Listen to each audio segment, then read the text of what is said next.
Happy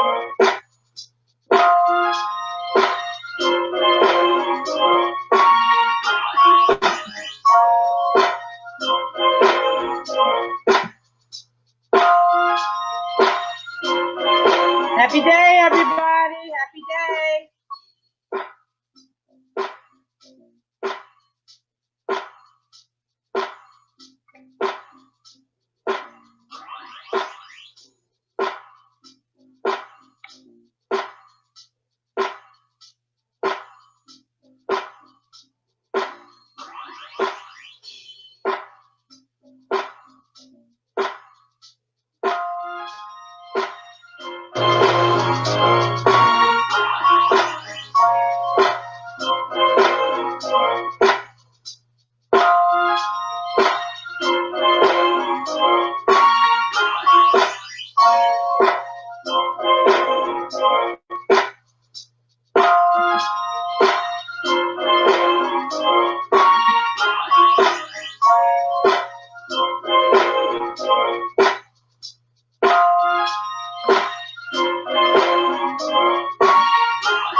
Share this video, you guys.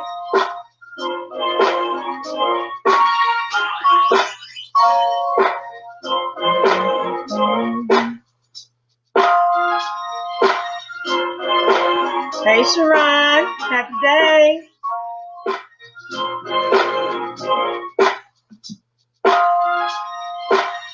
Hey, Leland. Lilybeth.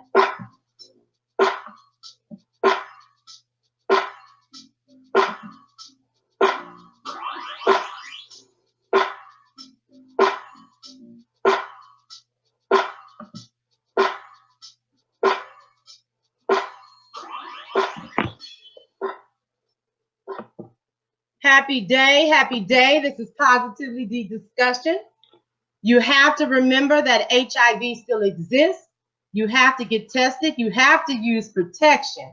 And if you have contracted HIV, you can get on medication and you can live a better, healthier life.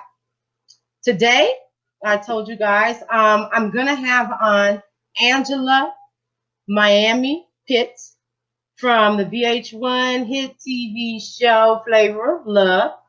She was on, I don't know if it was a year ago, year and a half ago, but she's on again to talk about what she's doing and talk a little bit about her journey. Everybody has a journey when it comes to HIV. I'm going to bring her on, and then I'm going to read a little bit about her, and then she'll go from there, okay? So give me 1 minute. Hey, Angela. Hi. I'm trying to share on all of my Facebook pages right now. I'm trying to see how I can do this. Like, I've never done a live, so ever. So okay, well, you go ahead and do that, and I'm gonna go ahead and read this. Okay, Project A&M, short for Project Anna in Myammee. Yes. Was founded by Angela Myammee Pitts, daughter to one of Miami-Dade County's most recognized HIV advocates, Anna Weinman. Yes. That is Myammee's mother. That's Angela's mother. And then it says Angela is now currently. I don't need to read all of that. We'll go into that. And like I said, she received her nickname Myammee from the VH1 reality show Flavor of Love, I Love Money. Angela's mother, Anna Wyman, was part of the early groups of HIV/AIDS diagnosis in Miami County. Yeah. And after giving birth to Angela's twin brothers, David and Douglas Wyman, am I saying that right? Yes. Okay. After her mother gave birth to her twin brothers, Angela, you were 3, right? Yeah, when they were born, I was 3, and she didn't find out till I was 5. Okay, and so then in 1989, her mother found out that she was HIV positive, and Angela was 5. Myammee was 5 when her mother found out. Myammee's twin brothers, David and Douglas, tested positive, and Angela tested negative. At the age of 5, in 1992, one of her twin brothers passed away. And then at age 9, in 1996, yeah, her brother Douglas passed away. Her mother, Anna, worked at the University of Miami. Yeah. With the HIV/AIDS adolescents, and helped those in the HIV community by educating and advocating, speaking out at national conferences, and making a bold difference with the way she communicated with her approach in all the programs locally and nationwide. That must have been tough, Angela, to deal with that, with brothers and your mother. That's your immediate family, you know? Yeah. So, how old were you? And then her mother passed away. How old were you, and what year was it that your mother passed away? My mom passed away right after Flavor of Love wrapped. So that was 2008, May 2008. So she saw me on the show, but she did not see me on the reunion. So I was, how old was I? I was like a year out of college. I think I was like 24 at that time. I'm not giving away all my age numbers. Jesus Christ. I think I was 24. I was 23, 24. This was 2008. So yeah, 23, 24. And just starting this new life out of college, and God took her, and now she's just living her best life up there. I know she is, but I wish she was here though. I can't lie. I wish she was here. So Myammee and her mother had Angela talked to her mother about the idea of starting an organization, and this was in 2008. Yeah. And it didn't happen with her and her mother because her mother ended up passing away May 2008. So that was just a few months after they talked about the plan. Yeah. So Myammee went on and did this herself. She went on and did this herself in memory of your mother, because this was something that you felt that you needed to do. And I think I remember, it's so much to read, but I think I remember reading that she said, you better be prepared. Yeah, that's what she said. Why did she say that? She said that at that time, she was tired, right? And now knowing, after I went through all of her stuff, I realized she was going to this cancer because she had developed liver cancer on top of being in a hospital. So she had liver cancer, kidney failure, along with her HIV being transformed into AIDS, being diagnosed with AIDS, along with having the liver cancer now there, along with having her kidneys failed in the hospital at that time. That's what took her away. basically. That's how she passed away, because she had those 3 things along with having an AIDS diagnosis. So she was just tired. And now I think back, I know why she was tired. She didn't tell me why she was tired. She just told me it was a fight. And I knew it was a fight because she had been doing this her entire life, longer than I can remember. I remember being in high school, and it'll be time she have to go out of town with the university, and she has to go out and speak and go fight for more rights for whatever, fight for medication, tell these people about the medication, how bad it was, fight for grants for the University of Myammee, for her department in adolescents, young kids. So she had did so much, and she was a part of so many organizations. Like, I have to literally look for that, her resume, and look at all the things she was a part of. But I know she was tired. She told me she was tired. She told me she was thinking about leaving the university at the time. And I was like, well, the show is about to air. Let me use my little bit of fame. I think I'm ready to come out. Because at that time, I didn't tell anybody my mom was HIV positive. At that time, I was still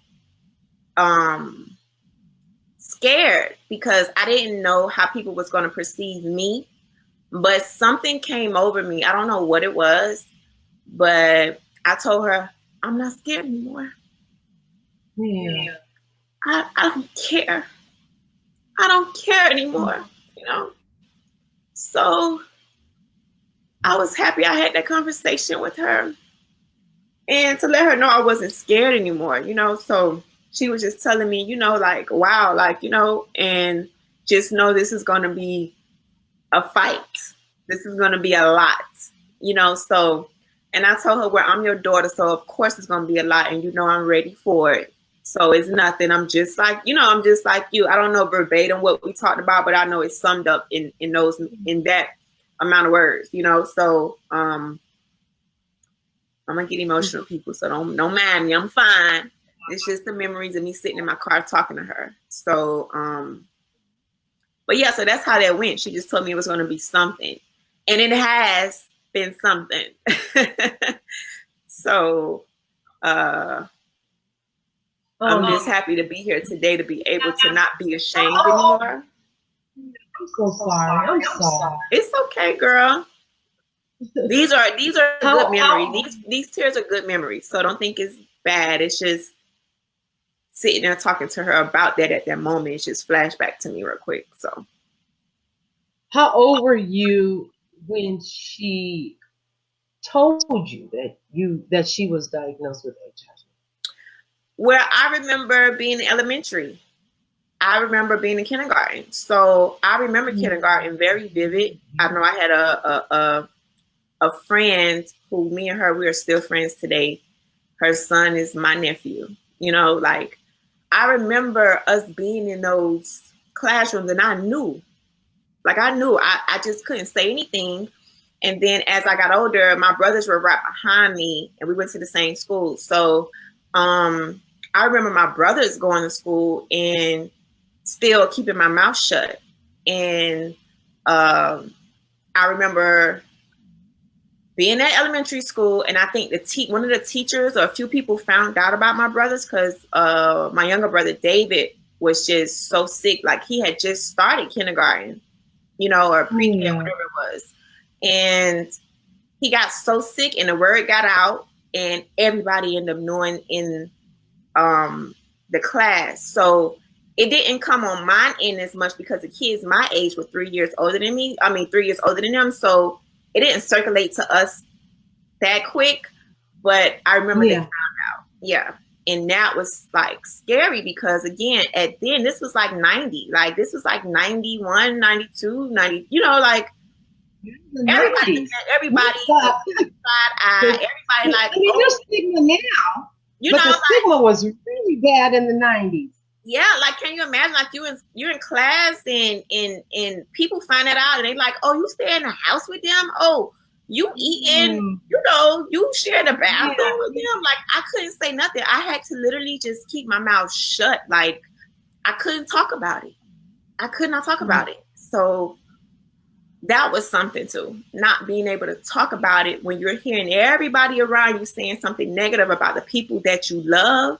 and people that's your family, and going home to that, knowing, okay, everybody was just talking bad about this HIV thing that my mom told me about. Now I'm home with them, so it's just like, as a child, I don't know, like it just set with me.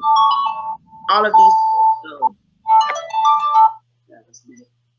I'm trying to share this. Let me ask you, did you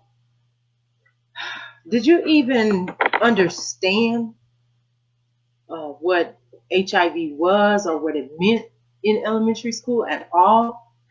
And if you did, go ahead. I'm sorry. What age were you when you began to realize exactly what HIV/AIDS was? I started to realize, and I'm looking on Facebook right now, you guys. I'm trying to log in. I got like 2 pages here, so let me get on my other page and try to share it real quick. And then Bernadette says she's sorry for your loss and you are honoring them now. Oh, thank you, Bernadette. And then Melvin lives where you're at. And he says, hello, Angela. I need you to come talk with my Speak Out Club for HIV/AIDS at my school. I'll give you his information. Okay. I still have your number, Melvin. I can pass it along to her if you like. And then let's see. Oh, Melvin says we're in this fight together. You guys, please share this because people need to hear this. We all go through. I keep calling it an HIV journey. There's so many different journeys that people go through. And when you say an HIV journey, somebody thinks that, people tend to think that it's somebody diagnosed with HIV. And people need to realize that there are family members that are affected also because of a family member. And it really does need to be talked about.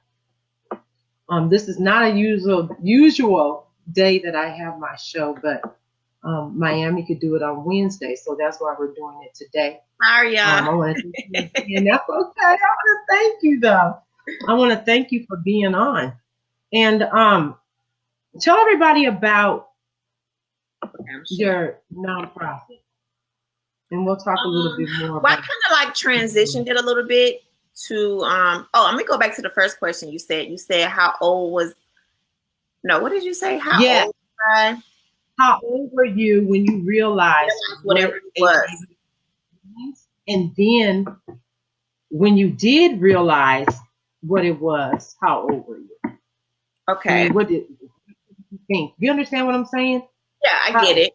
I think I realized what HIV was probably like for real after my first brother passed away. Now, even though I knew the words and how to say it, well, back then it was really like nobody really said HIV a lot. They normally said AIDS a lot. So I knew what it was due to the groups that we were in. So even though HIV was early on, like the beginning phases in the early 90s, there was still like these groups that these support groups where my brothers and me, we used to go to, and they used to give us little things to do or whatever. But I realized it was something different. I realized something was different. I realized, besides my mom just sitting me down, talking to me and telling me what it is and what we need to look out for if blood was to happen in the house. We always had those type of talks, and to call her or whatever the case is, and not to touch, So I remember those talks in the house.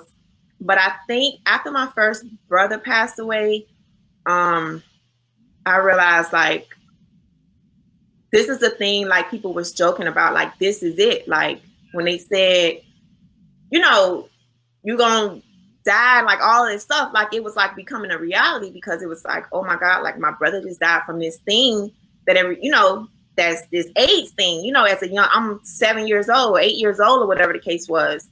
And I knew what was going on. Again, my mom did not hold anything back. And to this day, I'm happy she didn't, even though it affected me in a different way growing up, but I'm still happy she didn't. hold it back, because if she would have held back and I didn't realize till 50,000 years later, you know, like, I don't know how it would have been. So I'm happy to have the journey to get a heart for things like this now, because if I didn't live through that then, I wouldn't be who I am today, you know? So thank you to your mother. Yeah. So she was because a lot of parents don't share their diagnosis with their children at all. Right. A lot of people don't share it. My daughter was 8. My oldest daughter was 8 when I told her. I think it's needed, and it's a good thing that your mother did, because you wouldn't have any knowledge about HIV at all. And no sensitivity about anything. You know, like, I'm sensitive to a lot of things about, like, just not being so judgmental when it comes to different type of health, anything. You know what I'm saying? Like, because you never know. Health, homelessness, like, all of that stuff, like, everything that's supposed to be a bad thing, right? My mind is triggered to think of it in a different way, because you never know what people have going on.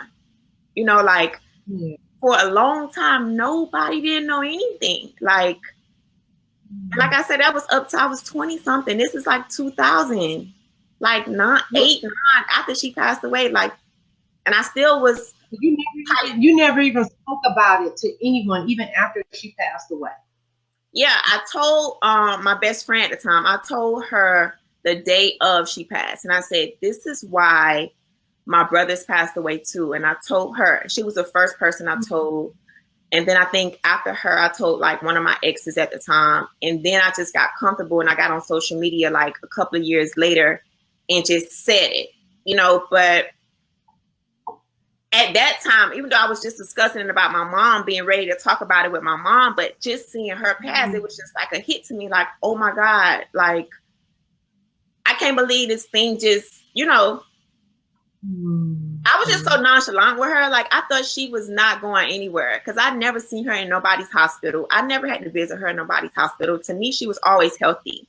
I never seen her at no weak moments. And if she had weak moments, she never showed them to me. I never seen her weak. My brothers passed away. I barely saw her cry around me. I saw her cry at the funerals, but she never was around the house moping. Like, she always showed me strength. So when she was in the hospital, I'm like, she gonna be fine. She gonna get out of here. Hey, Isha, she gonna get out of here. Like, but when she left, it was just like, this doggone AIDS, you know? I call it this doggone cancer. This doggone virus, you know? But yeah. So it all just hit her. It just hit her all at once, and that was it. All at once, because it was time, and so that's what caused it. Yeah, she didn't go in the hospital for anything else. She went in the hospital because her liver cancer was getting bad, and she didn't tell me she had. And that was the thing. It was like, Mom, you told me about the HIV, but you couldn't tell me about the cancer. I don't know. She probably didn't want me to be too worried, because I was just leaving FAMU, and I don't know if she was just like, I don't want to put extra pressure on her. You know how parents, you don't want to put extra pressure on your kids, but it's like that call. Like, I would never forget that night she called me. I was in Atlanta living. I was living in Atlanta, and she was like, you better come down here. I'm in the hospital. I'm like, what you doing in the hospital? Not you, not Superwoman. You know, like, I know you not in nobody's hospital.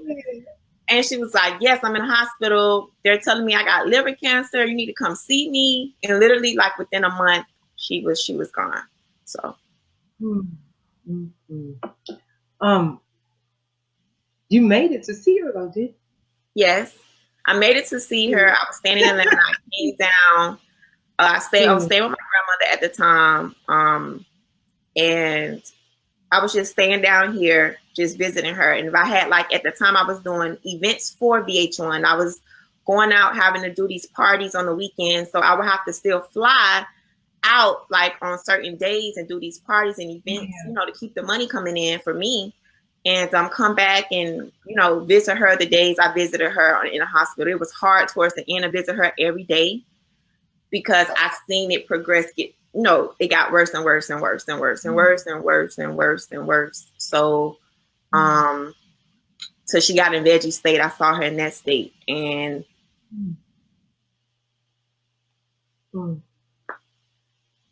so, yeah, I don't want to crop my lashes, girl. Yeah. Let me tell everybody where they could find you at, and we'll talk about the organization and nonprofit. You can find Myammee, well, Angela Myammee Pitts on Instagram at Project AM Inc. on Instagram. Yes. And on YouTube, you can find her Project A&M Inc. And that on Facebook too. Yeah. Myammee has a lot of videos on YouTube.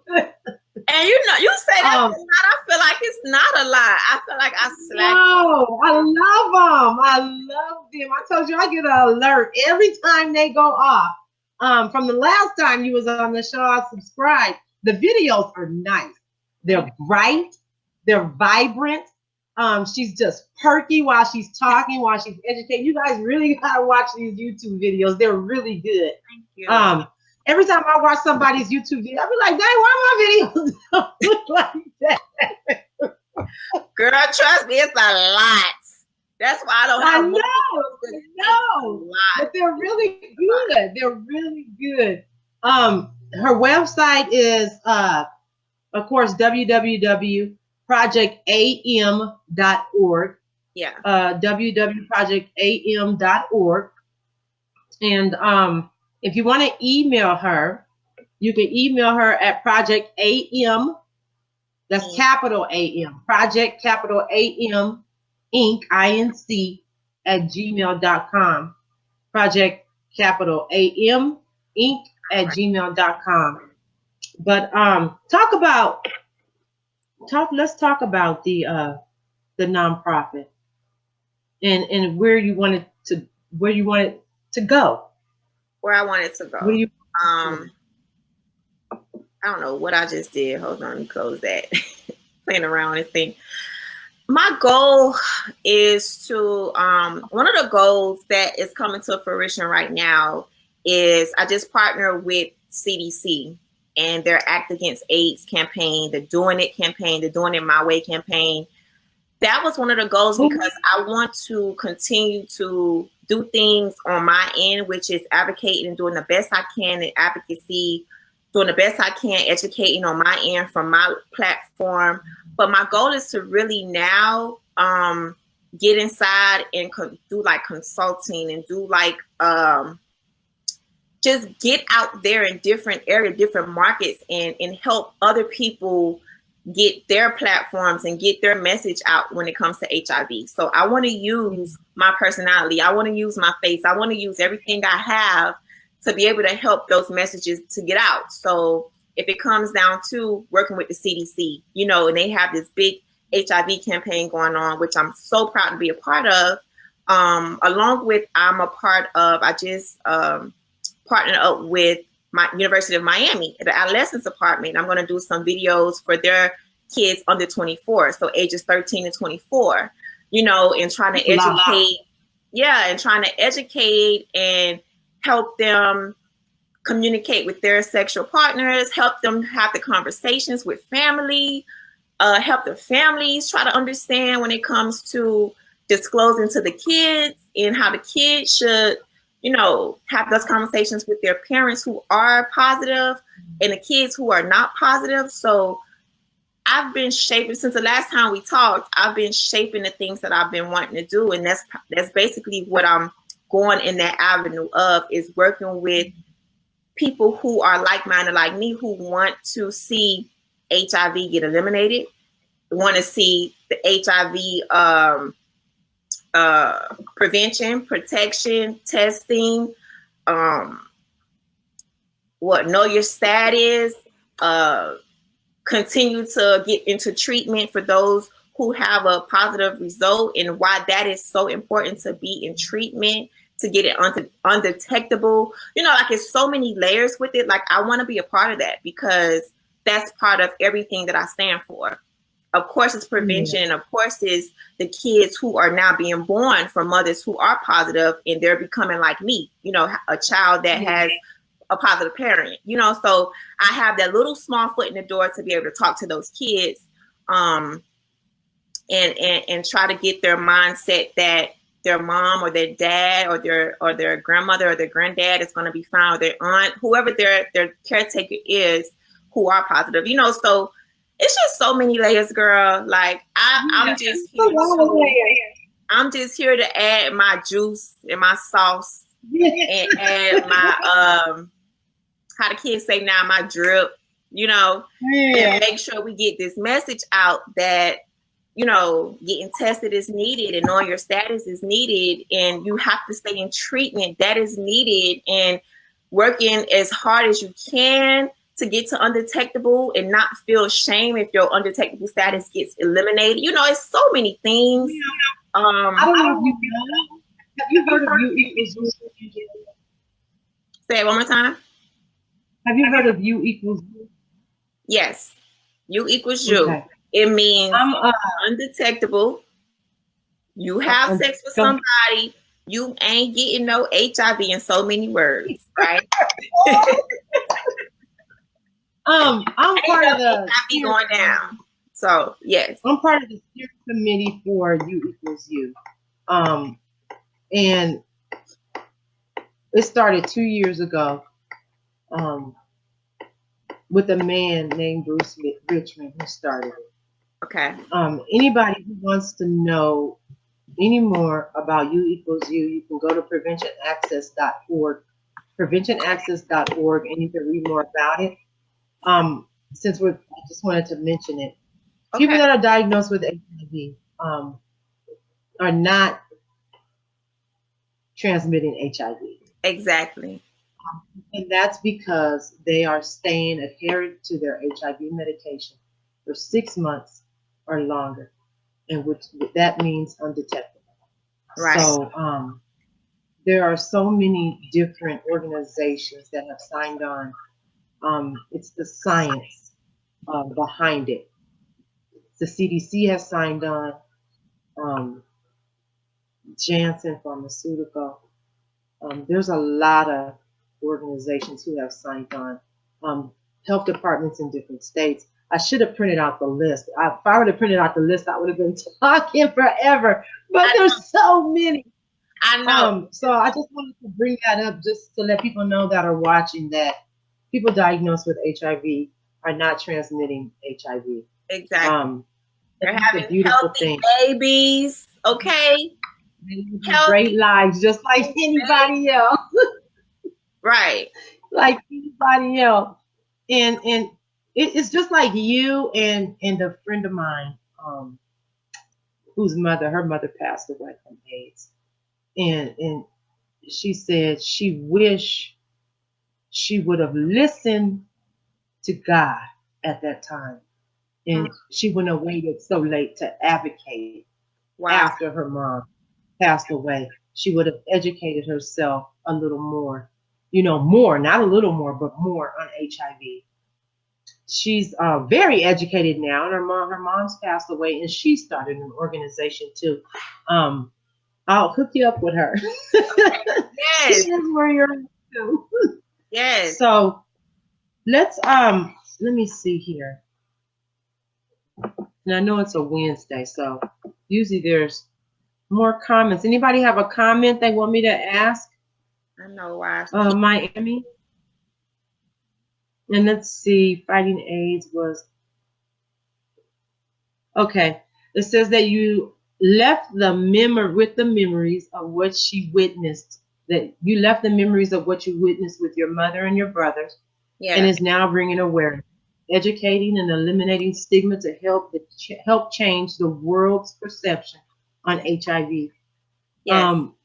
Being considered as a affected family member because of the experience you faced in your household growing up. Angela wants to bring everyone together, both affected and infected, their families and friends, to join forces to help seize HIV. She believes that an ounce of prevention is worth a pound of cure. I like that. Yeah, An ounce of prevention is worth a pound of cure. And I stole that from Benjamin Franklin. That's fine. He don't need it. I'm using it now. So, he's not even here. He don't need it anymore. He don't need it anymore, but I appreciate it because now I'm going to use it in this round of HIV prevention because it's so true. You know, one of my questions I always ask people who are living with HIV, who are positive, I always say, you know, it's so fine line to be an advocate to promote that you're going to be fine, you know, if you are diagnosed with HIV. But I guess I have a question for you, like real quick, like what would you tell me as an advocate when it comes to trying to do prevention, if the fine line is you're going to be fine, which you are, you know, so it's hard to, sometimes I find it hard for myself as an advocate to promote it's okay, and then also trying to promote to prevent, you know? So what, I guess, yeah. Just keep doing what you're doing. Yeah. You promote prevention, of course. We have to promote prevention to let people know that they need to get tested with their partners. They have to get tested with their partners, not by themselves. Yeah. And to look at everybody as if they're diagnosed with HIV. That's the prevention part. They need to use protection. Yeah. Even if their partner or the person they're looking to sleep with comes up negative, they still need to use protection because HIV stays dormant. And you still won't know if somebody's diagnosed because they would need to go get tested again. What was the other question? No, basically, from your point of view, how would you promote to prevent without?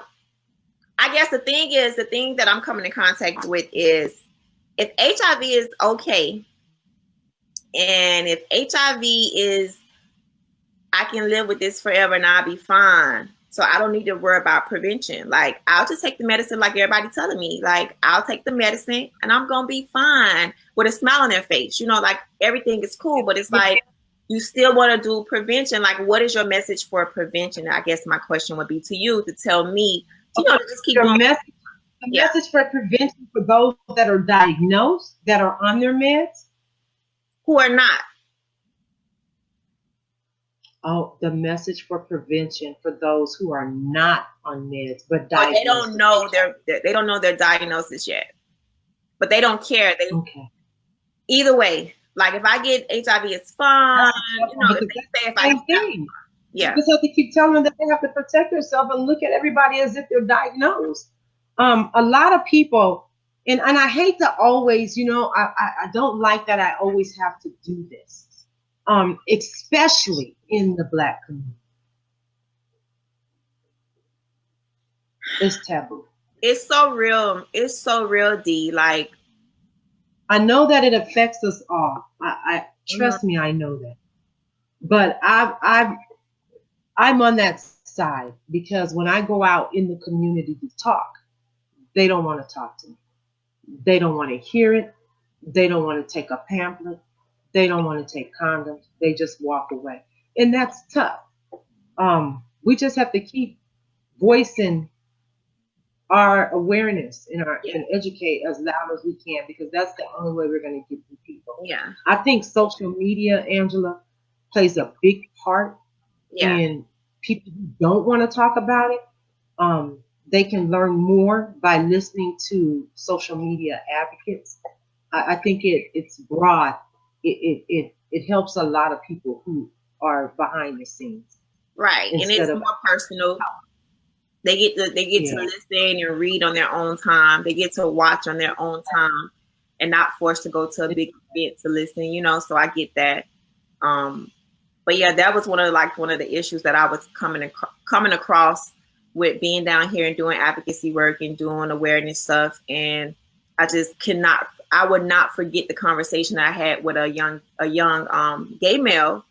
And he was just telling me that if I get HIV, it's fine. Like, I'll be fine. Like, so what? Who cares? They say we're gonna live normal. So I really don't care, Myammee. Like, I was just like, how do you promote? I know we can't save everybody. I understand that, but it just comes to that mindset of they're really thinking that it's okay, which it is. But it's just still at the point where you still want to promote prevention. You still have to promote prevention, because some days is not fine. I remember you did a video not like a week or two ago, and you was just like, some days I'm just tired. Like, I'm over it. Like, but I'm gonna keep trucking. I'm gonna be strong. I remember you posted that video, and you were speaking out to all people who are, positive, and telling them like, we don't have these days, and I think sometimes there's a lot of campaigns about, oh, everything is okay, but then they forget to hear about some days it ain't okay. And this is why prevention is needed, so you don't have to get to the point of those days that you guys come across, and the days that my mom hid from me, so it's just such a fine line right there, man. It's such a fine line to promote both, to prevent, and also to promote that this is 2018. Everything is way better than the 80s, so it's just a fine line that I have witnessed on my own end, and I'm gonna keep doing what I'm doing regardless. But every time I come every time I come in contact, I just want to always ask different people like you or whoever else, about you guys' point of view on that. I interviewed Quintara Lane. I don't know if she's even in here, but Quintara Lane was born with HIV. She knew my mom. My mom embraced her and helped raise her in so many different ways when it comes to mentally being a child of HIV. And I asked her the same question about that, of how do we promote both at the same time. So she told me to, let them know that it ain't easy, breezy, beautiful girl, we living longer. That's what she told me, in so many words. I'm saying it in my words now, but we living longer, but still, I still want people to get, to know their status and to prevent themselves from being in this situation. So that's all. I just want to hear your opinion on that. And I always like to hear perspectives. So thank you. Look, someone named Tiffany here says it's not okay.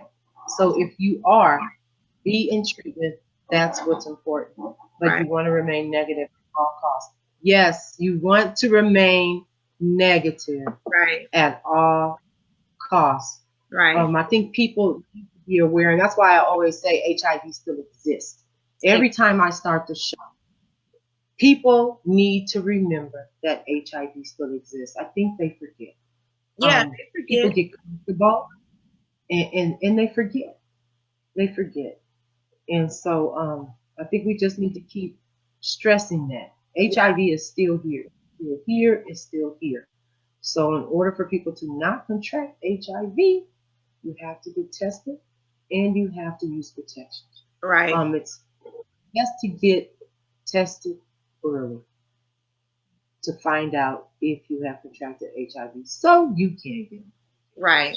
And I think a lot of people get scared to find out, but they're not realizing that they can live a long life if they find out and get on treatment. Because of all the history behind, right?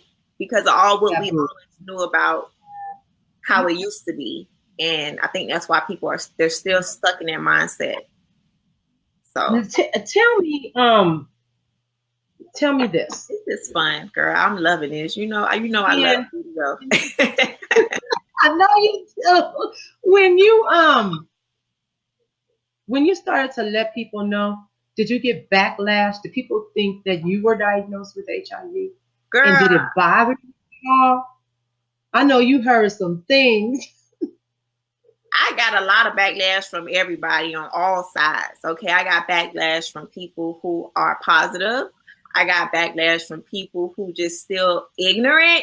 I got backlash from everybody. But yeah, I didn't let it affect me like that to stop and halt and cease and pull back, delete, no more. I don't want to talk about it. No, it made me get even stronger, right? Every time I keep doing stuff, like no matter what I'm doing, I keep coming into stuff like this, and it's just giving me more fuel to keep going, to remember how my mom was, how she was just so like she was just so, she was so bossy, like she was just such a boss. So I no matter what people say, I get you sure you ain't, or you was in the house with them, you sure? Man, people on YouTube are crazy. I know you probably witnessed that yourself. Some people on YouTube are just, I don't know where they from, but they watch. Sure, you was in the house with them. Look, you can contract HIV from being in the house with somebody, but that's the ignorance, you know. You know, sharing the toilet seat with my mommy and my brothers. Yes, I did. You know, showers. We ate on the same floor. We didn't have no plastic knives and forks and spoons and plates in our house. Yeah. None of that. My mom washed dishes. Sometimes I wash dishes. So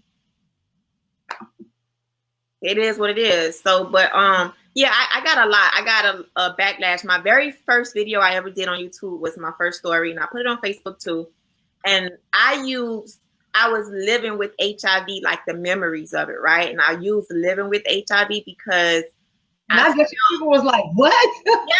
Yeah, like what, you living with HIV? It's like, yeah, like I'm still living with it. Like I would get teary-eyed right now. I just did in the beginning of this podcast, because I'm still living with the doggone memories of it. Like I'm still living with as if they're still here. Like I still get emotional, just as if it was yesterday or this morning. So I'm still living with that. And I use living with HIV because I am like that. It has constructed me as a woman, my mindset on sex, my mindset on a lot of things, you know. So that's my truth. And I don't care what nobody says. I don't care how they view me. I don't care. At this point, I don't care. I care less. And I mean, you know, Angela, why should you? I don't care. Why should you? You have people that are diagnosed with HIV. They don't want to wear a shirt that has to do with HIV because they're scared someone's going to think they have it. There are people that are not diagnosed with HIV that don't want to even share anything on their page to help bring awareness or educate, because if they do, they're afraid someone's going to think they're diagnosed with HIV and they're not. My thing is, if we don't share the information, how can we help anybody? We can't. How can we educate anybody? So I'm telling anybody, everybody out there, who cares? Especially those that are not diagnosed. Share this information. You're listening and watching. Share it. Yes. Share it and give this information to somebody else because they need to hear it. They need to hear it. Well, they do. No, it's true. No, it's so true, because I saw this post floating around Instagram, and it said, why y'all out here showing that y'all getting tested and what you worry about somebody thinking you have HIV? It was some crazy post. I could find it right now and show you, but I was just like, people got to show they're getting tested. I started sharing my test videos within the last week, because I had to show, like, it's not about you showing your results. It's about, we have to show people that it is okay to go get tested. Now, everybody ain't gonna put it on social media. Everybody don't have to put it on social media, but just to say, just like people go say, I went to go vote. Vote for Andrew Gillum for Florida governor, by the way. But I have to go vote, you know? Like, people say, I went to go vote today. I went to go vote today. Look at my little sticker. I voted today. And it's like, okay, I got tested today. Yeah. You know, I got tested today. They used to do that before. I don't know what happened within the last 5 years, but I remember that was popular. Like, I got tested today. But now it's like, why you got to tell everybody you got tested? Like, it's awareness. Like, If people need to know. Do that, nobody else around in their circles and people that look up to them, they're not going to think it's cool either. You know, it has to come to the point where people have to start learning that their health is so important. Like, it ain't just, I just did a video the other day and I posted it. It's not about health with food. It's not about health with you working out. It's not about health when it comes to being spiritually connected and loving on our Jesus, Lord, Savior, my Lord. You know, it's not about all, it's about, you cannot forget about your blood either. You cannot forget about your blood. You have to do everything together. Check on your blood, which is your immune system when it comes to HIV. Your immune system is one of the most important things as a human being. You should want to know what your immune system got going on. You need to go check on that. And it's okay. I like how you said that. You need to go check on that. And they do. They do. You need to check on that. Like, that's your blood. You can eat greens all day. You can work out every day. You can pray every day. Like, you can do all of these healthy things that you should do every day. But if your blood ain't right, your body ain't gonna function right. So you have to take care of your blood too. Like, that should be on your checklist too. Like, that's what I'm trying to promote now. It's like, don't forget about your blood.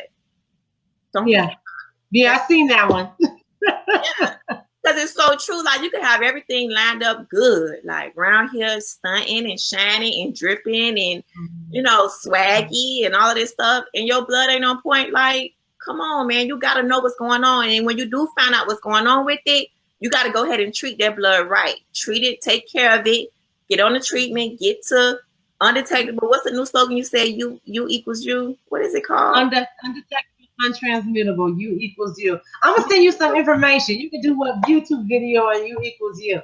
Yeah, UequalsU, because they just like they're just going down with that now. UequalsU. Yeah. We always just know about undetectable, but now it's like. But yeah, you're right. Everybody needs to take care. I say take care of your sexual health. It's up to everyone to take care of their own sexual health. It's no one else's responsibility but yours. That's it. That's all. So if someone did not tell you that they were diagnosed with HIV, I always say that's your fault because you didn't ask. Everybody is not going to tell you that they're diagnosed with HIV. No. You have to be responsible for your sexual health. So please make sure that the person that you are thinking of having sexual relationships with gets tested, and you go along with them and you get tested also. I mean, that's the only thing we can tell you to do. Yeah, you have to get tested. That's all, because you can ask them all day, they're gonna say no. And they still gonna lie. There's a lot of people that are not gonna tell you. Yeah, or everybody's not they don't even know their status. Like, it's been 50,000 years. They don't know. So they're gonna say no because they don't know. And you can't go off if they don't know. You gotta say, okay, if we gonna have sex today, tonight, or whatever, y'all, you know, wherever you go, you gotta say, okay, we gonna do this. It's time. We gotta protect ourselves. Like, I want this just as much as you want this, but we need do not be embarrassed. Either we need to protect ourselves, or we could go get tested right now and we can have so much fun after, or you got to find a way to know what you got going on, because this 2018, man, like, you would never, ever know. You would never, ever know.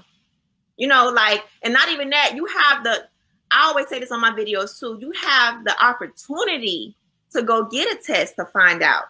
When my mom contracted HIV, it was no go get tested. This is 80. I don't know if she contracted in 85 or 86. My brother's was born 86. So that guy she was with was after my dad. So I don't know if it was 85, 86 after they broke up, but there was nothing out there saying, hey, Anna, you should go get tested.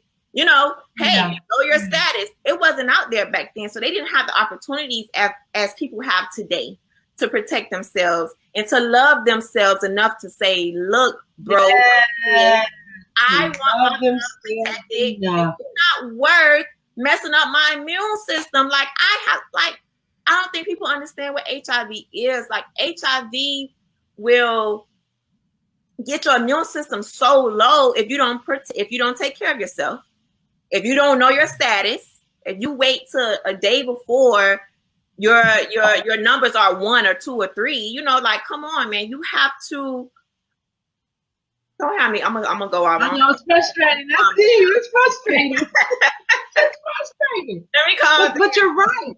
And you saying that there was nothing back then. Say, oh well, Anna, you need to tell your mom, Anna, you need to go get tested. No, it was for white gay men, right? In the 80s, what it was, gay men. I contracted HIV in 1997, bro.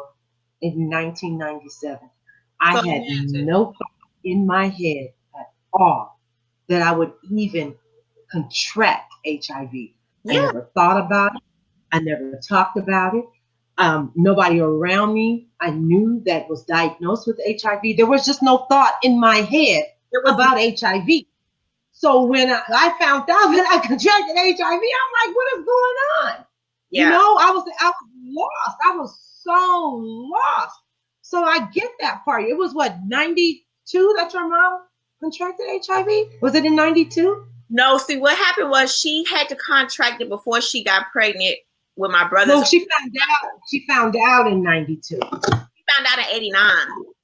80. So when my brothers were I'm sorry. Yeah, your brother passed away. So when my brothers were 2 years old, they were so sick. And if my brothers didn't sick, they wouldn't have found out when they found out, because if it wasn't for my brothers going to the hospital and they were so sick, they had like a crazy pneumonia, and probably their numbers were very low. You know, their cell counts were very low, and they didn't have all that technology term like we have today about numbers and stuff. So they were so sick, and they ran tests, and I have a letter that she wrote. And I don't know if they probably said let's test for HIV last because they were kids. So your mother found out your twin brothers contracted HIV, and then she was tested. Yeah. So after they found out what was wrong with my brothers, like why they're so sick, like, and I'm thinking that they had to say, I will have to find a letter and read, but I have a letter that she wrote, and she put it. It was a lot in the letter, and I still have it. When I had to go through her things, I found this letter with my brother's pictures, and oh my gosh, she had pictures of my brothers in the casket. Like that letter was with that. So, they found out because my brothers were super, super sick. And my dad just got in here. Hey there, you're supposed to be in bed. But they got super, super sick, and the doctors ran the HIV test, probably the last few tests, because they were kids. This is 1989, when HIV was only supposed to be for white gay men or gay men, period, or people in jail, you know. And when they found out my brothers had HIV, they tested my mom. Then my mom had HIV. Then they tested me. And that's how the test happened, because my brothers got super sick in 89. And that's how that happened. So that gave her a timeline of who she probably contracted HIV from. Right. Since you didn't, and the brothers and she did. Right. Wow. So her and my dad had broke up like right after I was born, like after my first birthday. I don't even think they was together probably when I was born. I don't know. But yeah, they had already had separated. She had started dating somebody else, and that guy was the guy. And I will never forget, because she used to always talk bad. And one of my uncle, who I just lost, Ozzy, I just lost him like a week and a half ago. He hated this man. I remember this man came to our house. I stayed at the same house for like from age 3 till I left to go to FAMU. So this man came to our house, and this was after we found out. And my uncle he used to say, I can't believe that so and so came and knocked on their door. I can't believe, you know. So everybody knew it was him. And I guess he had eventually came out and said it too. And I don't know if he got it while he was in jail. I don't know if he got it through drug use. I don't know if he got it through another man. We would never know. Only he would know. Yeah. But he finally came out and said it after the fact.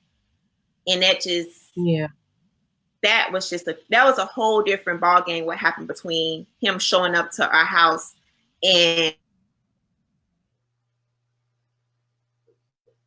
Oh, she froze. You froze, Angela. You might have to cut off and come back. I'm going to read a couple of the comments. Donna says, I was told I was in a low-risk group being married. When diagnosed, I was told I wouldn't have known until I was sick in the hospital. This can happen to anyone today, undetectable and free. Today, you're undetectable and free. Yes, that's a blessing, Donna. You're undetectable and free. And me reading what you just said, they're always saying low risk, low risk, low risk. But now when you really think back and think about it, Raquel always says this. You know who Raquel is. She says, those that are at high risk are those who are not HIV positive, those who are not using protection, those who are not checking their HIV status. They're at high risk. I don't think there's a particular group. It's just like when I first contracted HIV, I used to say, how did I contract HIV? How? I used to say, I wasn't a sex worker. I know sex workers and they not contracted, so how did I contract it? I mean, and it's true. It's true. That's what I used to think. But it doesn't matter who you are, what you look like, where you live, how old you are. HIV is not, I forgot what I was going to say. HIV is not gonna hide from anyone. If you're gonna contract it, you're gonna contract it. It doesn't matter who it is. We're all we all can contract HIV, period. So that's what she always says, and I know you hear her say that all the time. I was telling somebody named Donna that people at high risk are those that are not using protection, those that are sleeping around and not caring who they're sleeping with and not using protection at all. Those are the ones that are at high risk. It's funny to say this though. People that are diagnosed with HIV on meds, Angela, our health is much better than so many other people because we're always at the doctor. Yes. The smallest thing that goes wrong, we want to make an appointment. Yeah. We're really healthy. We're very healthy. So yes, Donna, it doesn't discriminate. HIV does not discriminate. What were you saying? Do you remember what you were saying before you froze up? I don't know. Probably going off all around town. And then someone here says, I am very surprised to know that there are still people in the world who look at HIV/AIDS as a thing of the past. I don't quite understand this, and I don't quite understand the seriousness of the disease. You don't quite understand, or they don't quite understand, Roy. Maybe. Yeah. Yeah. People in the world who look at HIV.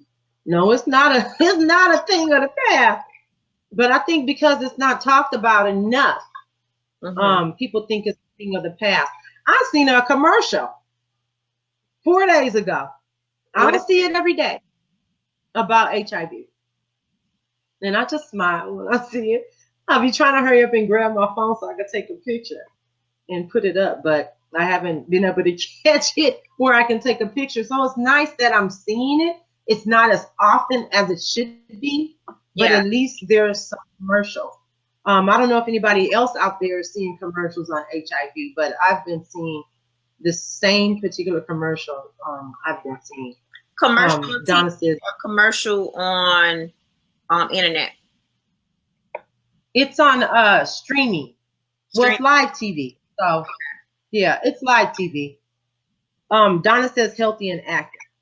Yeah, we are healthy and active. Stigma is the disease we are fighting today. Oh, Donna, we are fighting stigma. Yes. Something serious. It's terrible. Every day. Every day. Okay, let me. And again, everybody, you can. Let me tell you where you can find Angela at again. Please, you guys, you gotta go to her YouTube videos. I love her videos. She's on YouTube. You can look up Project, capital A and M, Inc. INC. And that's on Facebook and on YouTube. And then on Instagram, she's Project, capital AM, INC on Instagram. And her website is www.projectam, that's capital AM.org. You can go to her website, and then if you want to email her, you can email her at Project Capital AM Inc. That's INC at gmail.com. And if you didn't get that, when this is over, you can rewind it and you can listen to it again. Exactly. Is there any last words, Angela, that you want to give to everybody that's listening before we close? Oh my God, last words make me nervous. Okay. I'm so used to like on YouTube doing everything I want to say and then edit it and okay, so my last word. Oh, I didn't even see you put that up because I was reading. My last words, this is like for everybody, right? When it comes to family, if there's somebody in your family who has revealed to you, or a friend, or a colleague, or whoever it is that you're very close to and you care about, they have revealed to you that they are HIV positive, just know, just try to support them and just support them as if they don't have HIV. Like nothing is going to hurt you in any way, to treat them like how you would want to be treated as well. So that message is for those family members and those people who have to support people.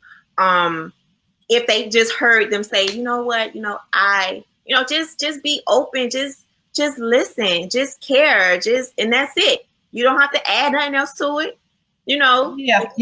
Support them for anything. People for prevention purposes, man, like as we spoke about earlier today, you have to find out what your status is. There's no status of, I don't know. There's no status of, yeah, I got tested like 3 years ago, 2 years ago. No, if you're sexually active, I don't care if it's one partner. I don't care if it's drug use. Whatever it is, it could be 1 million partners or one partner. Okay, because it only takes one. So you need to go find out your status. And if you are sexually active, you need to at least be testing at least twice a year, minimum once. If you could do 4, great. 4 times a year is amazing, right? But at least go get tested. Like you have to at least know what your status is. And I know it's scary. I know it's terrifying because yes, your life can change when it comes to taking medicine every day. But my next video I'm putting up next week, it says that people who are diagnosed with HIV and people who are not share something in common. And guess what they share in common? You have to watch my video. But we all share something in common, okay? And I'm going to reveal that. And we all share something in common that we have to do for the rest of our lives, no matter what side you are on, okay? So I just want people to realize, like, it's nothing wrong with knowing your status. Go get tested, know your status. People who are diagnosed with HIV and you know it, and you have not been going to the doctors because you have been fearful in whatever way you feel like, what's the point? No, you need to go to the doctor. You need to keep up with your treatment. You need to get to that undetectable status. You need to be and if you can't get undetectable, because I heard some stories about people feeling some type of way when they cannot reach the undetectable status, it's okay. Just go to the doctors as often as you can and just check up on yourself, because you may not have to just worry about HIV. You have to worry about other stuff too that all of us have to worry about. You need to be going to the doctor because take care of their health. Your health, period, right? So you need to make sure there's nothing else developing along with having HIV, and you need to make sure all of your medicines work well together, no matter what else you have going on. So my message is to everybody, family, friends, positive, negative, at risk, not at risk, whoever, and share when you can, when you see something amazing about HIV on social media, and whatever it could be. Just share, just talk, just say something, or just send them to my page or D page and let us handle the rest. So thank you, Angela. And she is absolutely right. You are absolutely right when you tell people treat people diagnosed with HIV as a family member the same as you always have. Nothing has changed about them. They are still the same individual they were before they contracted HIV. They're just living with the virus. That's it. Exactly. It's a virus. I call it a super virus because it is, but they're just living with the virus. Exactly. Take that from somebody.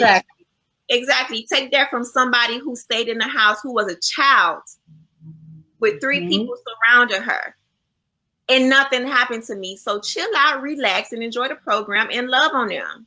As if, and if they get on your nerves, they get on your nerves. But love on them as much as you can, you know, and don't treat them different. Like, that's it. So that's all. That's my last right. And follow me everywhere. Social, like she said, Project AM Inc., YouTube. And again, make sure y'all doing I'll put your videos up, and then they can go in there and subscribe that way on my page. That's cool. You guys gonna, I'm gonna keep saying that you guys gonna like her videos.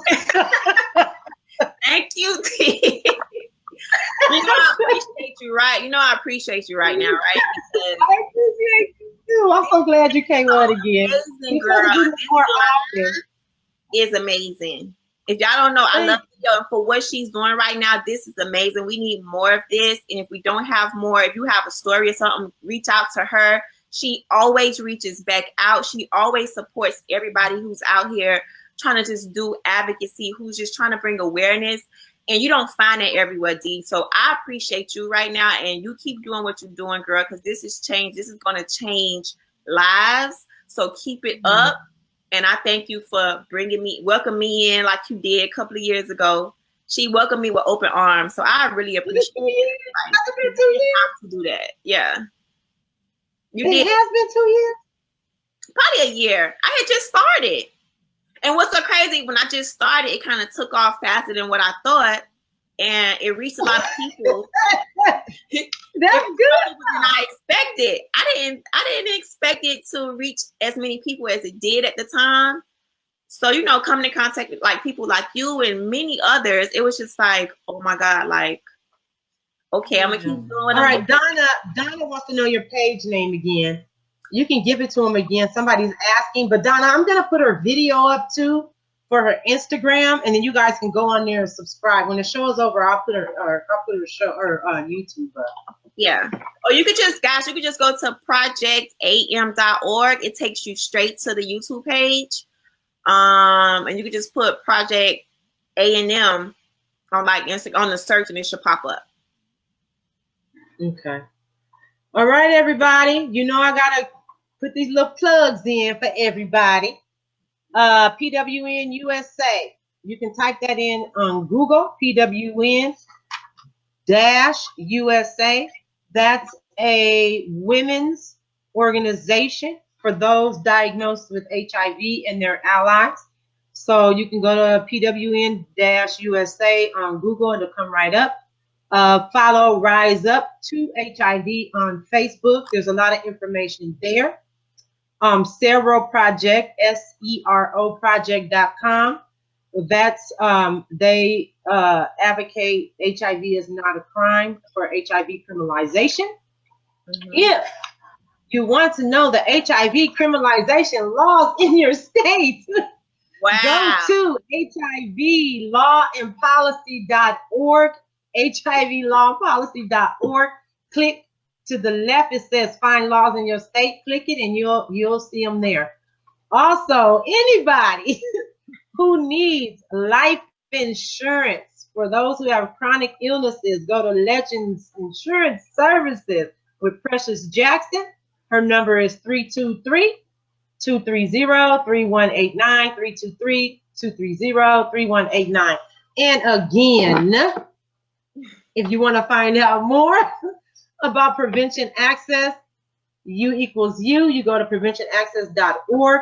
You can find all the information you need about being undetectable, untransmittable. There's videos there. There's a lot of information there.